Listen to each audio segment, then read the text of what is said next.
도지사는 최근 모병제를 화두로 던지며 단숨에 이슈의 중심으로 떠올랐습니다. 우리 사회에 만연되어 있는 불공정의 시비를 바로 이 군 모병제로부터 제거해 나갈 수 있습니다. 이런 남지사의 뒤에는 정치권의 대표적 책사로 꼽히는 윤여준 전 환경부 장관이 있습니다. 윤 전 장관은 남지사에게 정책적인 조언을 하고 자신의 인맥과 대중 강연 등을 활용해 남지사의 존재감을 드러내는 데 주력하고 있습니다. 윤 전 장관은 역대 대선에서 이회창, 박근혜, 문재인, 안철수 등 유력 대권 주자의 책사로 활동하기도 했습니다.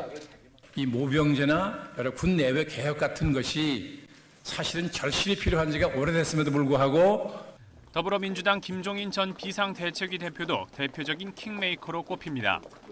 애초 자신을 영입한 더민주 문재인 전 대표를 도울 것으로 보였지만 지금은 여야를 가리지 않고 다양한 대선 잠룡들을 만나고 있습니다. 이를 통해 자신의 트레이드 마크인 경제 민주화를 제대로 구현할 후보를 찾겠다는 보관입니다. 김 전 대표는 앞서 지난 2012년 대선 당시 새누리당 박근혜 후보가 대권을 지는 데 커다란 공헌을 한 바 있습니다.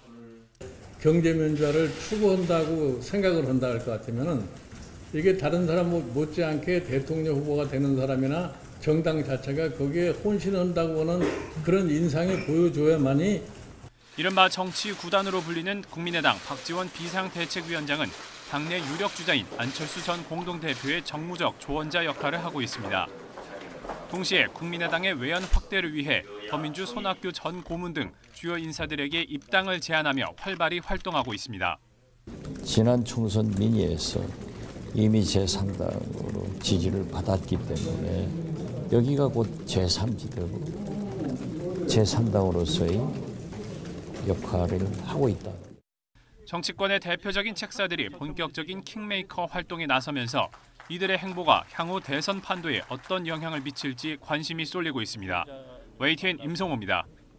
권 잠룡들은 추석 연휴 일제히 지역 민심 살피기에 주력하면서 추석 이후 전국 구상에 시간을 보낼 계획입니다.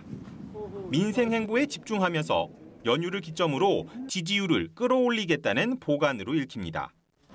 새누리당 김무성 전 대표는 연휴 이후 대선 캠프 활동을 구체화하기 위한 정책 공부와 전국 구상을 이어갈 예정입니다. 최근 공수처와 모병제 등 민감 현안에 대한 소신을 밝혀온 유승민 의원은 특강을 준비하며 정책 탐구에 집중할 계획입니다.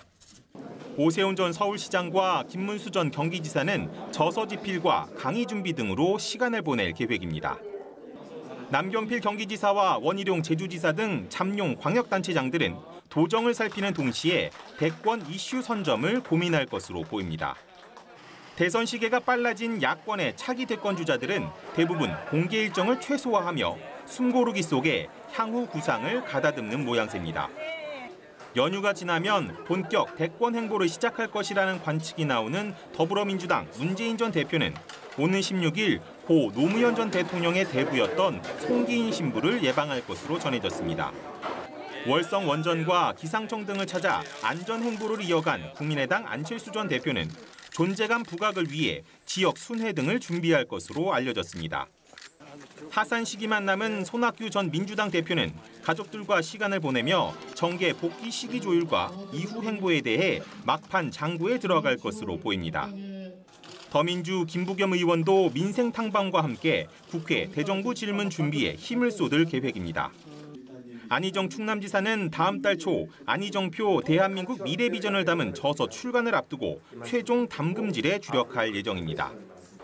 박원순 서울시장과 이재명 성남시장은 공개 일정 없이 전국 구상에 매진할 것으로 보입니다.